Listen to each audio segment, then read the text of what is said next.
გამარჯობათ მეგობრებო, როგორ ახართ? კარგად უნდა იყოთ, კარგად. და როგორც ყოველთვის ყველას გისურვებთ კალგამწყობას, ბედნიერებას და კაი სიხარულს. არაფერს არ შეგეშინდეთ. აბა ჩემო მეგობრებო, მიხდით ისეთ ადგილას ვართ, რომ აუცილებლად ლიტერატურაზე და ფიქრები უნდა გაგიზიაროთ. ამხელა ტრამალებში და ამხელა მანძილებში რომ მიდიხარ ლიტერატურაზე და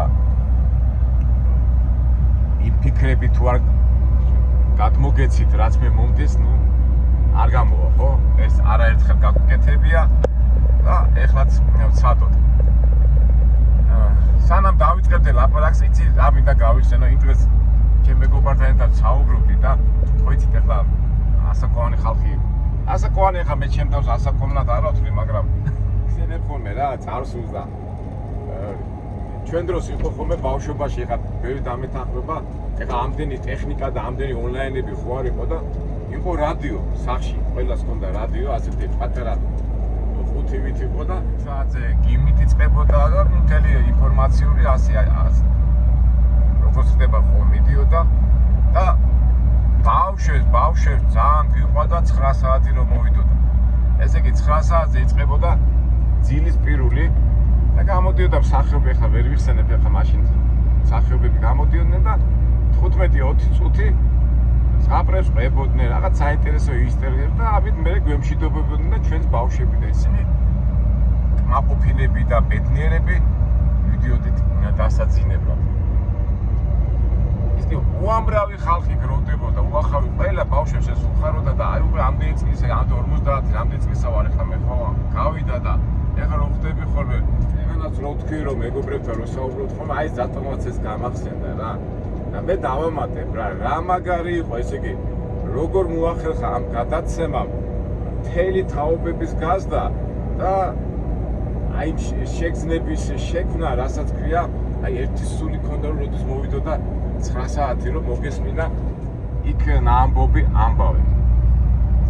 და ეხლა რა მოგატყუოთ მეგობრებო, ეხლა ყველა ალბათ შემოქმედ ადამიანს და ყველა ვისაც რაღაცას გამოხატვა უნდა, თუნდაც წიგნის სახით, თუნდაც YouTube-ის სახით, ან თუნდაც მსახიობი 1000 გამოხატვის საშუალება, რა თქმა უნდა 100 კაციდან ვინც ამ საქმით არის დაკავებული, ასე ვთქვათ, საჯაროდ გამოდის და რაღაცას აცხადებს, მას აუცილებლად აღსურვილი რომ აი ეს უნარი აღმოაჩნდეს, რომ ამდენი სხვა ხალხი უსმენდეს თავის დალაპარაკებს და მეც არა ვარ გამონაკლისი.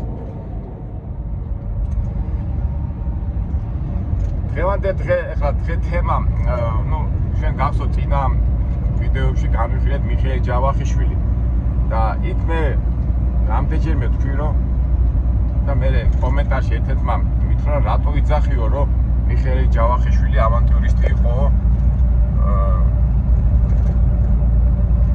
და ცუდი კონტექსტით რატო მოიხსენიო.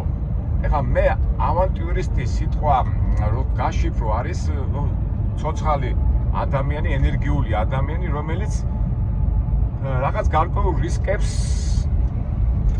ანხორციელებს, ხო? მაგრამ ეხლა ის რისკი ცუდია, რა შედეგს გამოიღებს, როგორ შედეგს გამოიღებს, ეს თუ სხვა, მაგრამ მაინც მე მიმაჩნია, რომ არ ვიცი, ეს ჩემი პირადი აზრია, სიტყვა ავანტიურისტი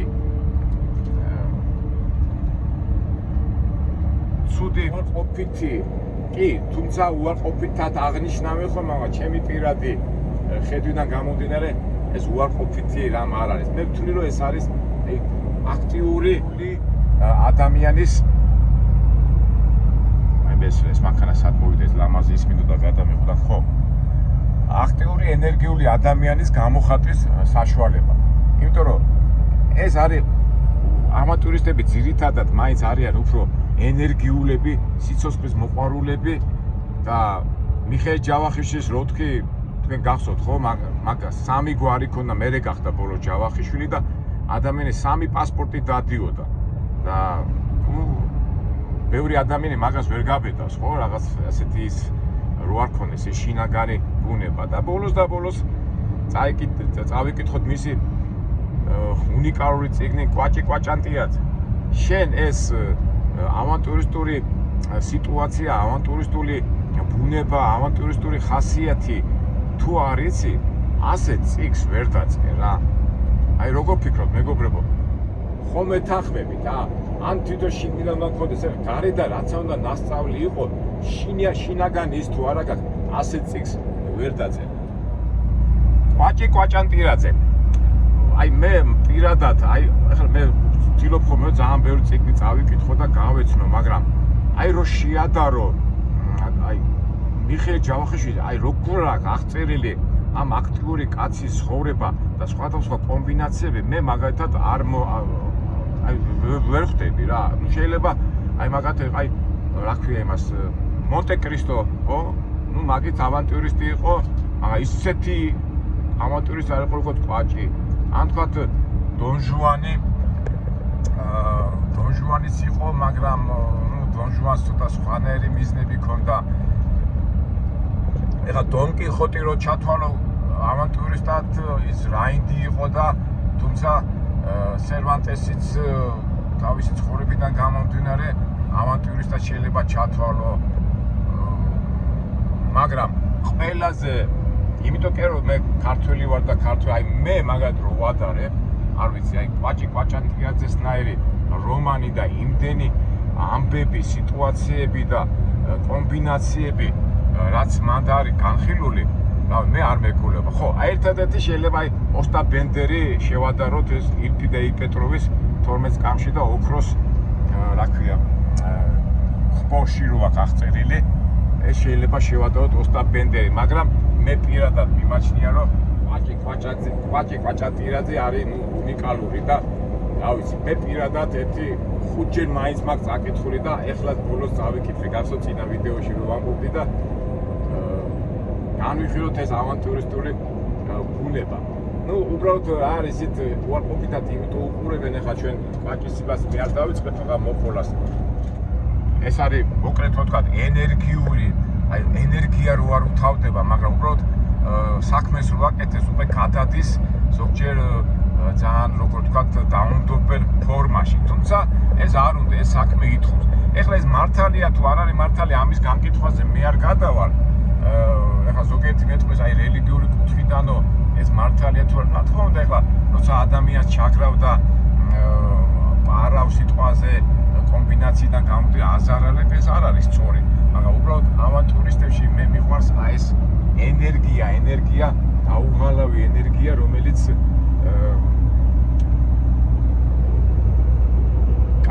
კარგ იმაში უნდა გადაიყვანო და შედეგზე მიიყვანო. თუმცა მაინც სხვანაირად მიდის ამ ავანტურისტების ბედი. ეხლა როგორც ლიტერატურული ჟანრი, ეხლა მაგალითად ჰიუგოს რო აქვს ის საბრალული, ის ჟანჟანიც თავისებურად ავანტურისტია, მაგრამ უფრო რომანტიულ იმაში გადადის და რაღაც ძალადობაში. მაგრამ კვაჭი არ ვიცი, აი როგორ გითხრა და უნიკალურია რა. აი დღესაც რო ხედავ ხოლმე ზოგჯერ ადამიანებს, აი ენერგია რომ მოსდის, კი გასაგები ეს უნდა რაღაც მატერიალურ მიღწევას შედეგს მიაღწიოს, ყველაფერს მიდის იმაზე რომ გააკეთოს თავის შედეგზე მივიდეს, მაგრამ აი ისიც არის მისაბაძი რომ რაღაცას წამოიწყებს, არ გამოუვა, ისე მეულიდან იწყებს. წამოიწყებს, რაღაცა ჩაუვარდება კოზინაზე, ისე თავიდან იწყებს და ეს ულევ ენერგია, ნუ სასწაულია, აიდან მოდის, ხო და ეს გიზიდავს, ახლა გინდა არ გინდა, მე მაგრამ იზიდავს, ეს შუთა ჩემი პირადი განწყობილება. თუმცა იგივე ასეთივე გვირი ყავს ჩვენ აქვია პოლიკა კაკაბაძეს პარპარე თუთაბერი, მაგრამ პარპარე თუთაბერი შეიძლება ავანტურისტი არის, რა თქმა უნდა, ისიც ასე თქვა მედროვე კაცად ითვლება, მაგრამ უბრალოდ პარპარე თუთაბერის განათლება და ის არ ყოფნის, მაგრამ თავის ენერგიიდან გამომდინარე მაინც რაღაცას ახსენებს. თუმცა მორალურ თვისებებში, რა თქმა უნდა, ეს რა ქვია, დადებითად ვერ შეაფასებ ადამიანი. თუმცა ეს რეალობა, მაგრამ აი ეს ენერგია მაგათი თუთაბერისაც მომწონს. ასეთივე გმირები არიან ავანტურისტები, თუნდაც აი ოსტაპ ბენდერი რა, აი სასწაულია აი ოსტაპ ბენდერი, უბრალოდ ოსტაპ ბენდერი იმდენად ბოროტულად არ იქცევა, რაღაც უფრო რომანტიკული გმირია, მაგრამ აი ზოგჯერ ადრე რო თქვი რა მაგარი ტიპია ოსტაპ ბენდერიო და მანებული ვიყავი და ერთ-ერთ სუფრაზე ლაპარაკობ, რა ბიჭო აფერისტი მოგწონსო და რა ვიცი და მე რა ოსტაპ ბენდერი აფერისტია, მაგრამ ბოროტი არ არის, მე რატომაც გონია რომ აფერისტი უფრო ცუდ იმაზე მიდის რა, აი თავისი იმებით გაგანადგურებს, აი ხა კვაჭი მაგალითად თუ დასჭირდებოდა გაგანადგურებდა კიდევაც და მოუკლავს კიდევაც, ხო თავის მიზნის მისაღებად ისე მოკლა ადამიანი, ვითომ არაფერმა ოსტაპა მაგას ხარ გააკეთებდა. რა ვიცი, ახლა ის ვადარებ ამ მირებს ერთმანეთს. აი ამერიკაში ვარ ჩვენ და ეს ავანტურისტები არიან, გაჭირვებამდე იმან ამხელა ოკეანე გადმოაცურნენ და წამოვიდნენ და დაიწყეს აქ სიტუაცია, აქ ცხოვრება, ხო? აქტიურად ყველა ავანტურისტი იყო. ეხლა მეტნაკლებად ცუდად თუ კარგად, ნუ მაინც ავანტურა, ესე იგი წეღანას რო თქვი, ეს არის ენერგიის გამცემელი, რომელიც რა მიმართულებას მისცემს, ეხლა უკვე სხვა, რა თქმა უნდა, ავანტურა ცუდი მხრივ არ უნდა მიდიოდეს, რომ ადამიანები არ დააზაროს, მაგრამ ცხოვრება იმდენად მრავალფეროვანია, რომ აი შეიძლება ბოლომდე ვერ განსაზღვრო, თუმცა მე არ ვაფასებ იმას, უბრალოდ მე ვლაპარაკობ იმას, რაც არის. ეხლა თითოეული მწერალის თავისებურად ავანტურისტია, ხო? ეხლა მწერალი რომ რაღაცა ჩაიფიქრებს, ულას მოიფიქრებს, სათქმეს მოიფიქრებს, მერე იწყებს წერას. და ამისთვის ხო გინდა რომ დაწერო, ხო რაღაცები რომ მოიფიქრო ავანტურა, აქაც ხო ავანტურა საჭიროა, თორე შენ თუ ეს ენერგია არა გაქვს, ვერ გააკეთებ ამას. ეხლა არ ეწყინებათ ეხლა მწერა და ხელოვნეს, მაგრამ მეც გონია რომ ყველა შემოქმედი ადამიანი ვინც რაღაცას გასცემს და გაცემი და მერე შედეგს ელოდება, თავისებურად ავანტურისტია. ნუ ხარისხები სხვადასხვა, მაგრამ რეალობაა რომ ავანტურის რო ამბობ, რატომაც მაინც უარყოფითად არის შეფასებული. ნუ ამაზე მე შეიძლება მე კიდევ ვილაპარაკოთ, მაგრამ მოდი მაინც განვიხილოთ ასე თქვათ, ეხლა მე ბავშვები და კვაჭანდეს რო კითხულობდი, კვაჭანტირაძის რო კითხულობდი ხოლმე, მაშინ აი სოციალისტური ქვეყანა იყო და ისეთი კომბინაციები სულ გვესმოდა გარედან. თან კვაჭანტირაძის პერიოდი როდის იყო, ხო, აი რევოლუციები, წყობის შეცვლა, აი სააქციო საზოგადოებაში სირბილი, ბანკები, სადაზღვევო, აი რამდენი რაღაცა იყო, ხო, და მაშინ საბჭოთა პერიოდში რო ვიზრდებოდით, ასეთი რაღაცები არ გვესმოდა. აი ეხლაც კი, ხო, ცხოვრობთ კაპიტალისტურ საბაზრო ეკონომიკაში და ბევრი ადამიანი ეხლაც ვერ ერკვევა და მაშინ ხო აკრძალული იყო საბჭოთა პერიოდში უნდა გემუშავა, სახში წასულიყავ, მაგრამ აი ეს კომბინაციები და ისინი მე პირადად არ მესმოდა და ალბათ ბევრსაც არ ესმოდა და აი კვაჭიში რო აღწერილი მისი ცხოვრება და ეს ეკონომიური, ეს საბირჟო, საფონდო პროცესები, აი ძალიან მაგრა აღწეროდა ამ ვარიაციებში და ამ ვარიანტებში, რა თქმა უნდა, ავანტურისტი ადამიანი, რომელიც შემოქმედებით და 1000 აი კომბინაციაც ცუდი სიტყვად გვასწავლეს ახლა ჩვენ კომუნისტები და აი კომბინატორი, კომბინაცია და სულაც არა ცუდი სიტყვა, კაცო, კომბინაცია არის, ასე თქვა, თუ ეკონომიურად განვიხილოთ, ეკონომიური რაღაცა თუ კიდე მიაწვო, რაღაც კომბინაციები უნდა დააწყო, მაგრამ აი კომბინაცია და ესეც უარყოფითად არის ჩვენ მეხსიერებაში ჩალექილი, თუმცა ალბათ შეიძლება, მაგრამ რა არის ამაში ცუდი, რომ შე რაღაცა ჩაიფიქრებ, კომბინაციურად დაალაგებ. ეს სიტყვაც ამომივარდა ეხლა დაალაგება, კომბინატორი, მოდით ვთქვა დამლაგებელი. ნუ არ ვიცი, ნუ მე ყოველ შემთხვევაში მე ჩემს სათქმელს ალბათ გებულობთ ისე თქმაც მინდა ამ კომბინაციებით, დაალაგებით და ავანტურისტული მოქმედებებით. ერთ სიტყვით ენერგიულ ადამიანებზე დავილაპარაკოთ ამ ვიდეოში. თავისთავად ეხლა რო დაინგრეს საბჭოთა კავშირი და შევედით ამ 1000 ნიუანსებში და 1000 ეკონომიკურ პროცესებში, გინდა არ გინდა ერკვევი. აი ხა ჩემი წიგნიც რო არის ეხლა ჩვენ რო ვათამასეთ ამ ჩემ წიგნს ორეულში, იქაც ხო არის ეს საფონდო და ბიჟებზე მოქმედი პროცესები. სადაც 1000 კომბინაციები და 1000 ვარიანტები ტრიალეს, მაგრამ არ ვიცი ეს ცუდია თუ კარგია, რო წაიკითხავთ ამ ჩემ წიგს, მეც გამოვიტან დასკვნას. კომბინატორობა, ეკონომიური აქტიურობა ცუდია თუ კარგი, მაგრამ ამ წიგს ვიც წაიკითხავ ჩემ წიგს ორეობს, ხო?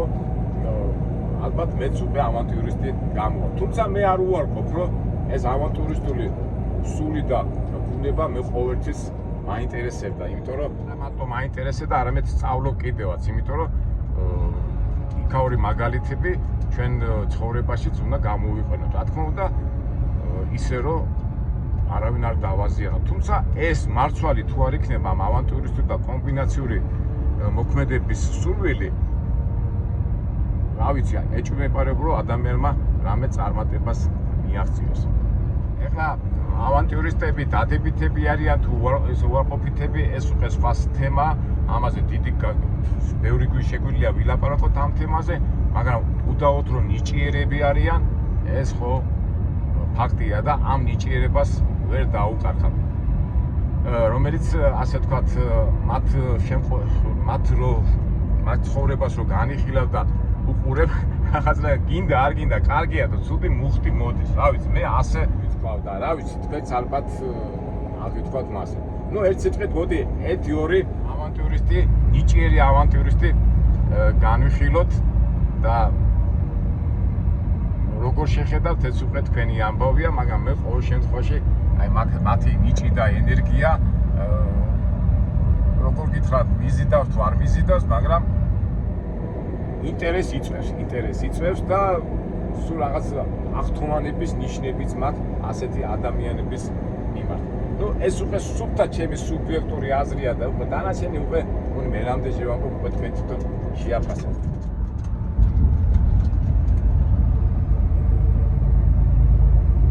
ინტერეს კითხულობდი, პროცესშიად უყურებ ხოლმე, ინტერესი იყო ესე იგი, რო დაწერო გუგლში, რო აბოკრიფო, ყველაზე დიდი ფინანსური ავანტურისტი და ამოგიგდებთ აუცილებლად მერდოფს. ეს ებრაელი კალფი მერდოფი, ესე იგი 45 წელი თავისი ავანტურისტული ფინანსური აი სამკუთხედს რო ეძახიან პირამიდას, ისე გააცურა და ისე გამოაცურა დიდრესი ადამიანები, წარმოიდგინეთ მეგობრებო, ცხოვრებაში არაფერი არ შეუქმნია და 45 წელი აი უმაღლესად ცხოვრობდა, ესე იგი მარტო ფული შემოდიოდა და რაც შემოდიოდა, იმას გადიოდა და ეს გაუკეთა ვის? ერთ-ერთ ყველაზე სუპერ სახელმწიფოში ამერიკაში, სადაც მილიონერები და მილიარდერები პანდაპუნდად არიან და ეხლა მილიონერს და მილიარდერს რო გააცურებ, ხო, რამდენად ნიჭიერი უნდა იყოს.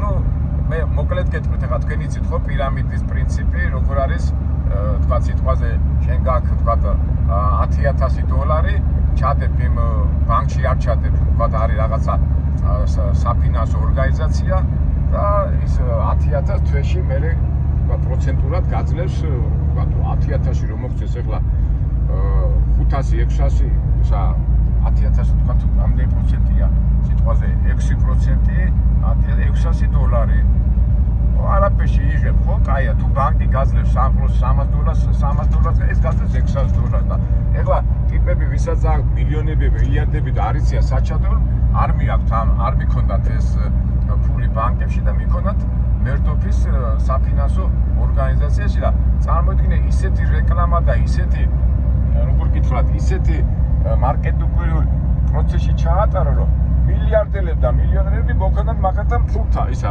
თქვათ ეხლა ქონდა მილიონერს სიტყვაზე 100 მილიონი ფული ჩაადო ამ მერდოფთან და ამ 100 მილიონიდან რაღაც პროცენტებს აძლევდა, მე სხვა მილიონი მოხდა. ნუ პირამიდის პრინციპით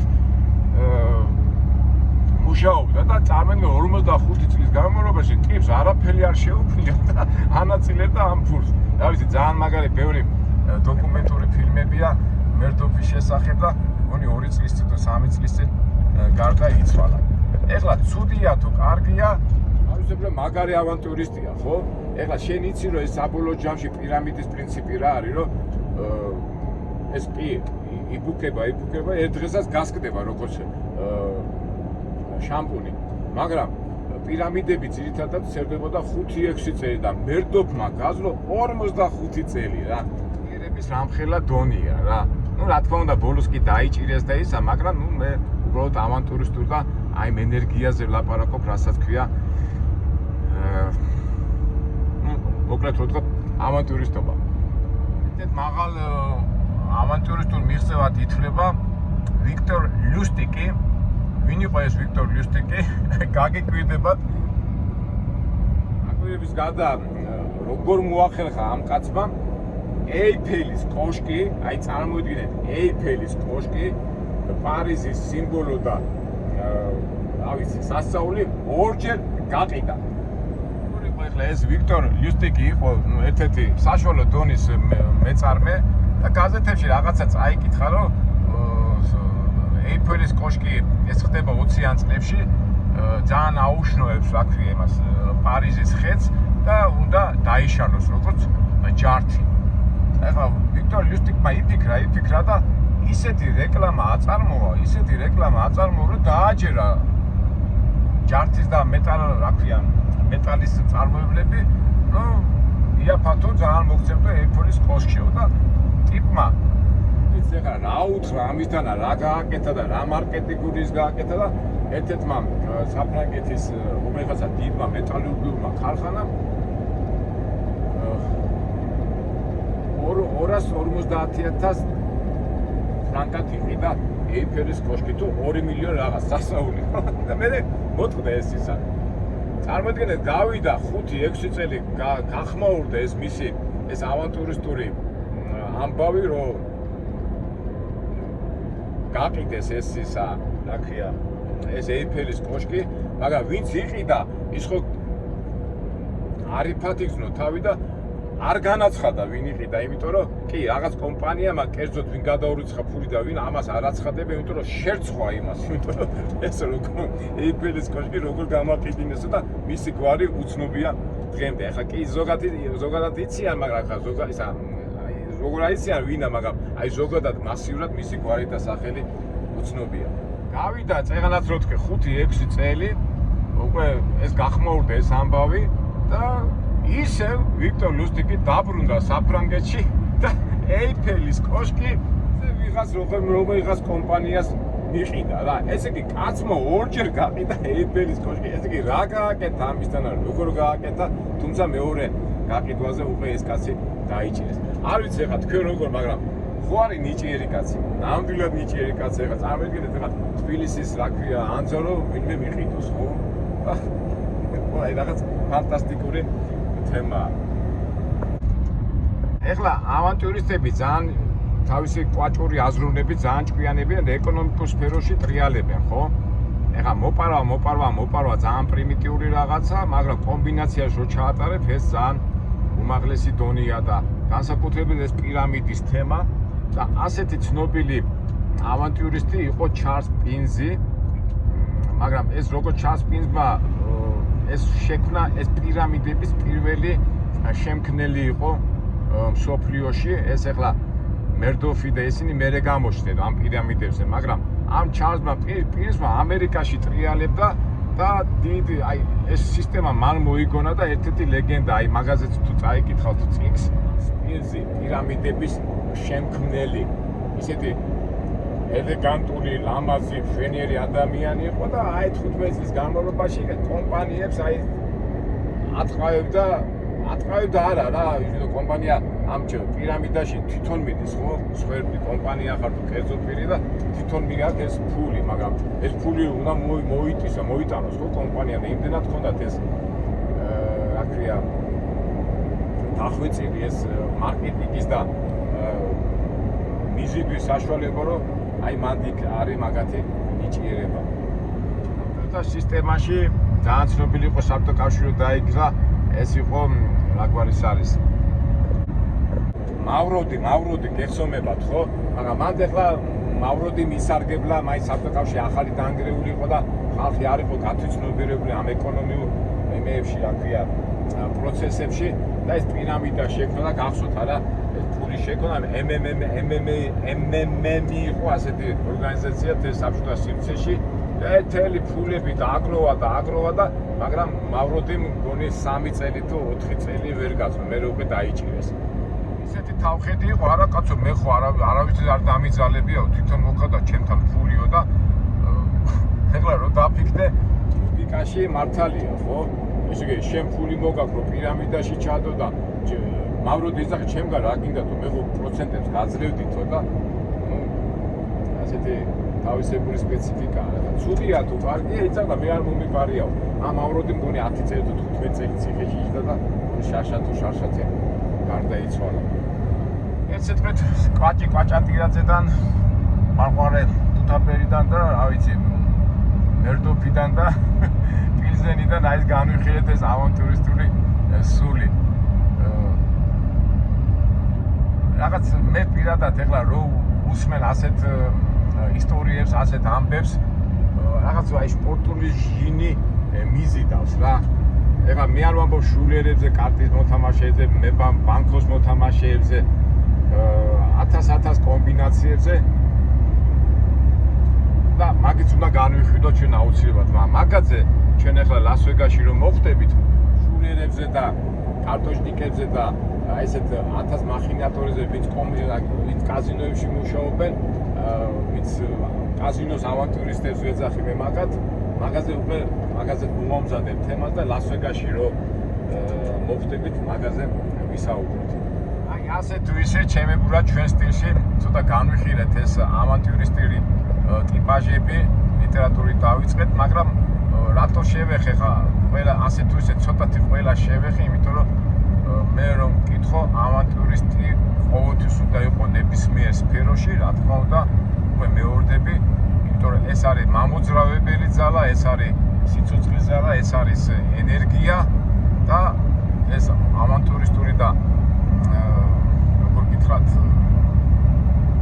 ეს ენერგია ყოველთვის უნდა გავაცოცხლოთ, ავამოძრავოთ და გამოვიყენოთ ჩვენ საკეთილდღეოდ და ჩვენი შვილების და ჩვენი მოსახლეობის და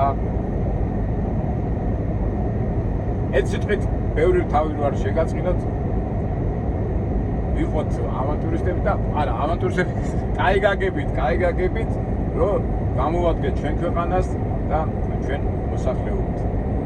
კარგით აბა, უკვე გვინერდება, ლამაზი ადგილებიც ნახეთ, დაგემშვიდობებით და იმედია საინტერესო ვიდეოში